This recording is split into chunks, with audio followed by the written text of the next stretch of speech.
Selamat pagi, kita berjumpa lagi dalam kesehatan dan berkat Tuhan, di mana kita dibangunkan pagi hari ini memperoleh napas kehidupan. Ada baiknya sebelum kita memulai apa yang menjadi tugas dan tanggung jawab, terlebih dahulu kita diberangkatkan dengan firman Tuhan. Mari kita berdoa. Puji syukur padamu Bapa di surga, kasih setiamu yang berkelimpahan dalam kehidupan kami. Itulah yang menaungi hati jiwa pikiran kami, sehingga kami tidak takut apapun yang kami hadapi pada satu hari ini. Materaikanlah ya Allah Roh Kudus-Mu, agar kami menerima firman-Mu sebagai kekuatan dan kehidupan kami. Dengar doa kami ya Allah, dalam Kristus kami berdoa dan mengucap syukur. Amin. Firman Allah yang menjadi renungan buat kita pada hari ini, Sabtu 5 April 2025, yang tertulis dalam Yeremia pasal 31 ayat 25.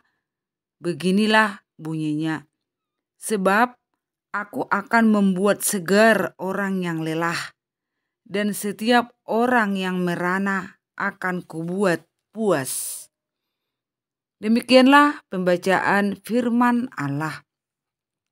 Bapak, Ibu, saudara-saudara yang terkasih dalam Yesus Kristus, ada dua kehidupan yang kita dapati dalam nats renungan hari ini, yaitu satu, aku akan membuat segar orang yang lelah.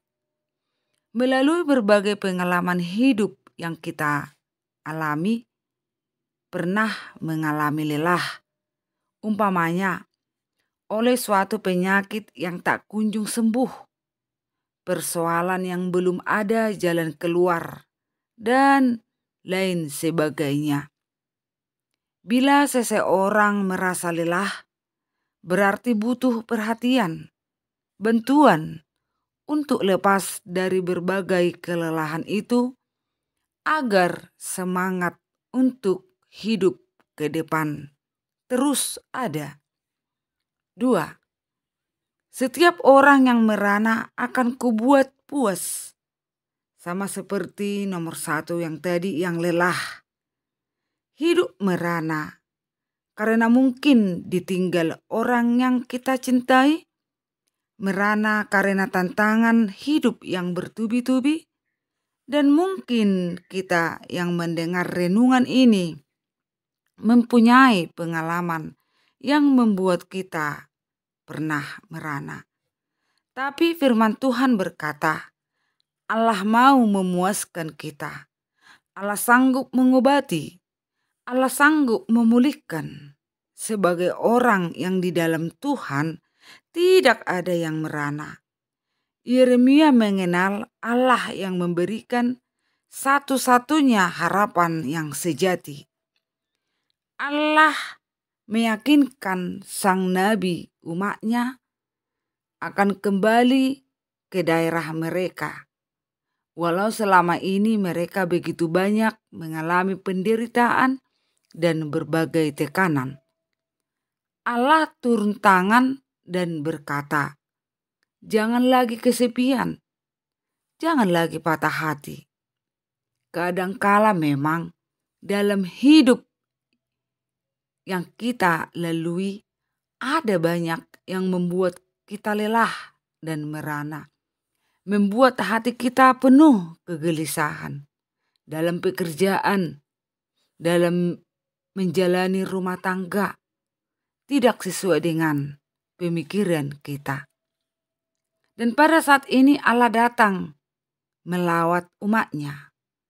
Kalau Daud mengatakan kehadiran Tuhan bagaikan pohon yang tumbuh di tepi sungai, dia akan bertumbuh dan daunnya lebat serta berbuah baik dan banyak.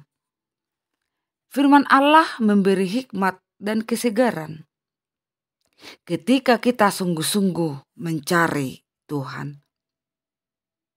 Hosea 6 ayat 3 berkata, marilah kita mengenal dan berusaha sungguh-sungguh mengenal Tuhan.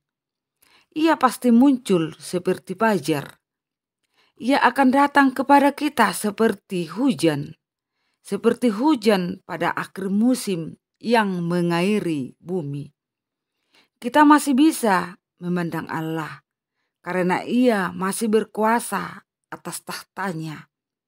Biarlah senantiasa hari-hari kita ada dalam tangan Allah yang senantiasa memberi apa yang menjadi kerinduan umatnya, pribadi lepas pribadi. Kita berdoa. Terpujilah namamu Bapa di surga, besar kuasamu, kebaikanmu yang sungguh luar biasa, yang selalu memberikan yang terbaik, yang selalu menjawab segala persoalan kehidupan kami, sehingga tidak ada alasan kami untuk lari dari Tuhan. Karena itu Bapa, ingatkan kami menghitung hari-hari kami, ingatkan kami menghitung berkat-berkat-Mu. Ketika ada persoalan, apapun yang membuat kami menderita, kami tidak takut. Tapi kami meyakini itu proses untuk lebih baik ke depan.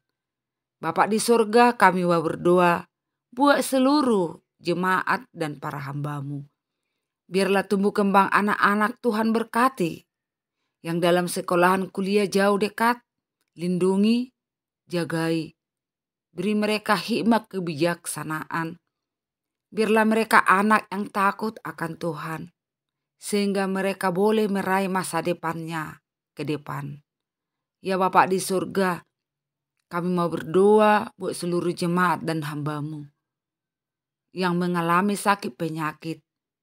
Dengan kuat kuasa-Mu sembuhkan, agar mereka bersuka cita dan merasakan Tuhan ada bersama mereka.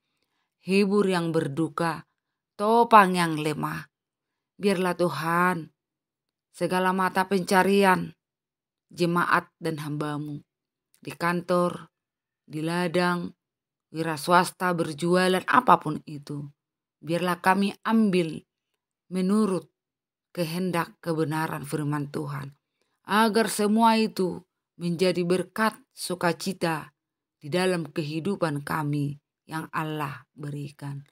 Bapa di dalam surga, kami mau berdoa buat saudara-saudara kami yang banyak mengalami musibah oleh bencana alam dan gempa bumi. Tolong mereka Tuhan, nyatakan kuasa-Mu dan ingatkan mereka melebihi penderitaan yang mereka alami. Tuhan mampu memberi sukacita dan mereka tetap setia memuji Tuhan, memuliakan Tuhan. Dan ke dalam tangan-Mu kami serahkan seluruh perjalanan kami. Tuhan dahului kami dalam segala hal. Jangan biarkan kami dalam hidup kedagingan mengandalkan pikiran kami. Tambah iman percaya kami sehingga kami tidak takut apapun yang terjadi. Terima kasih Bapa atas pengampunan-Mu. Engkau layakkan kami menjadi anak-Mu, menjadi pewaris kerajaan surga. Dengarlah doa kami Allah, dalam Kristus kami berdoa dan mengucap syukur. Amin. Anugerah Yesus Kristus, pengasihan Allah Bapa, dan persekutuan Roh Kudus kiranya menyertai kita semua hari ini sampai selama-lamanya. Amin. Dalam hidup ini, jangan berpikir untuk menjadi sempurna, tetapi berpikirlah untuk menjadi yang berguna. Allah selalu memberkati kita semua. Shalom.